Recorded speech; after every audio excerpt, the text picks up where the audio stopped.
Hey, what is up, Bubs? I'm Hassan, and you're watching The Basic Concept, where I blab about topics like personal growth, personal finance, and money every Monday.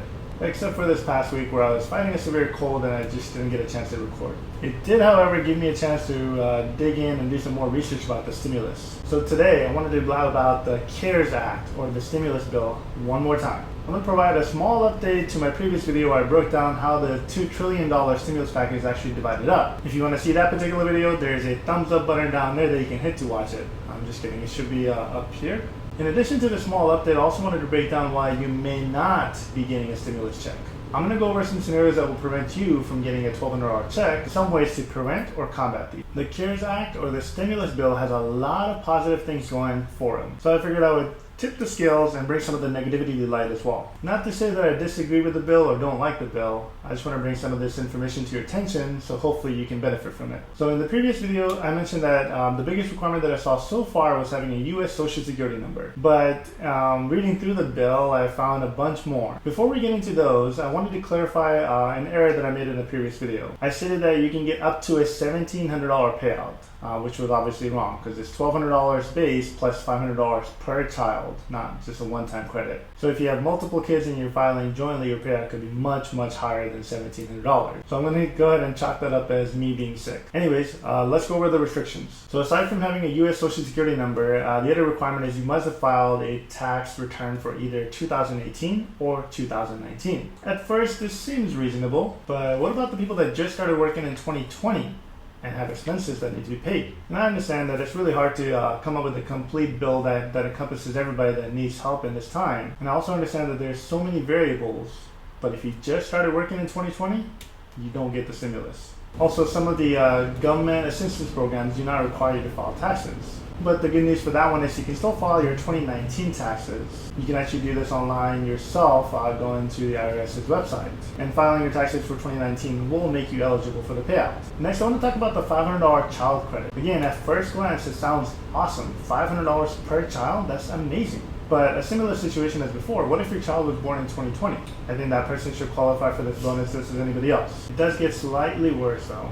Say if your child is over the age of 17, but still a dependent on your taxes, you do not get the extra $500, even though they clearly depend on you financially. What's worse about this is that say your child is 22 years of age. Let's say he works at a restaurant like Chili's or something, and with tips and everything he makes $40,000 a year. We can call him Ryan to make this example easier. So Ryan, who mainly relies on tips, has his own car loan, has a cell phone bill, and other utility bills that he is responsible for. He pays his taxes regularly, but now with this pandemic, he's considered a non-essential employee. It's a terrible time for Ryan and his family because Ryan doesn't have a source of income. And Ryan will not be getting a stimulus check because his parents claimed him as a dependent on their taxes. Adding some salt to the wound, his parents will not be getting the additional $500 child credit either because he's over the age of 17. In a similar situation, say if you're taking care of an elderly. Now that elderly typically receives their own benefits, but if you claim them as your dependent, they will not be receiving the stimulus.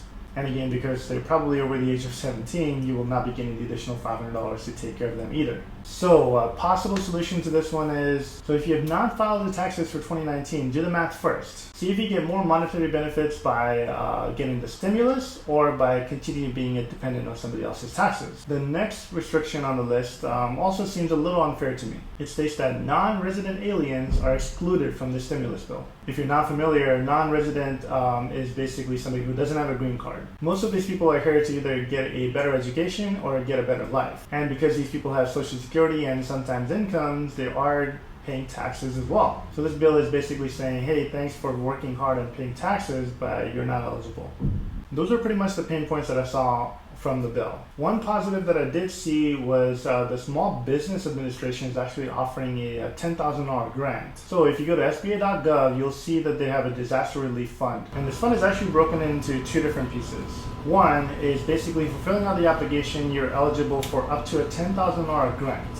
And the second part is up to a $10 million loan program. Now this disaster relief fund, from what I could tell, was really just designed to keep small businesses operational and make sure that they can continue doing payroll and pay utilities and stuff like that. Being that small businesses are a huge part of the US economy, it makes sense that they have this available for us. I'll have the links in the description below for both SBA.gov and also the stimulus bill. Anyways, that's going to do it for this particular video. If you found this video useful, leave a like and also share it with somebody else who might benefit from this. If you haven't done so already, consider subscribing. I do bring new videos about personal growth, personal finance, and money every Monday. Also, thank you so much for this recent surge of you guys signing up for Webull and taking advantage of their free stocks. If any more of you are still interested, they're still giving away 2 free stocks for signing up. The link to use my code is in the description below. And as always, thank you for watching. We'll see you next time.